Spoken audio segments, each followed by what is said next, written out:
আসসালামু আলাইকুম। আমরা ফজরের নামাজ পড়ে নদীর পাড়ে আয়া সবাই মিলে আমরা একসাথে দোয়া করলাম এই নদী ভাঙার জন্য। তে বহুত মানুষ ছিল, ফাঁকে ফাঁকে থেকে আইছিল আর কাটার ফকিরগঞ্জ গাইবান্ধা থেকে বহুত মানুষ ছিল।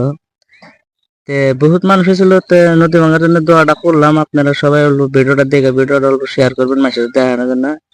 আর নদী ভাঙার যেটা পরিস্থিতি ওটা আমরা দেখাইতেছি। আর মানে আমার তো বর্তমান কি কমো যে নদী ভাঙার পরিস্থিতি এমএলএ মন্ত্রী তাঙ্গরে বর্তমান নাইনকাই একবারে জিরো, মানে কয় চলে না আর কি। যাই হোক, নদী ভাঙার পরিস্থিতিটা দেখতেছি, মানুষও মানে কান্দাকাটি খুবও করতেছে। মানে নদীটা আল্লাহ 2 দিন ধরে মানে মানে অল্প মানে কমছে আর কি, কিন্তু ওই রকম কমে না আর কি। মানে এখনো যা পরে বহুত মানে বড় বড় চাপ পরে, এখনো চাপ গুনাও দেখাইতেছে এনা করে।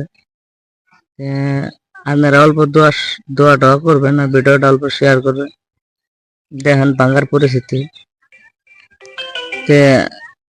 এই যে দেখেন বড় বড় ফাট ধরছে। আর মানে কি কমু, এমএলএ মন্ত্রী তো নাই, কোনো কাম জাম তো কেউ করেই না। যাই হোক, ভিডিওটা দেখে আর ভিডিওটা অল্প পারলে শেয়ার করে দেন।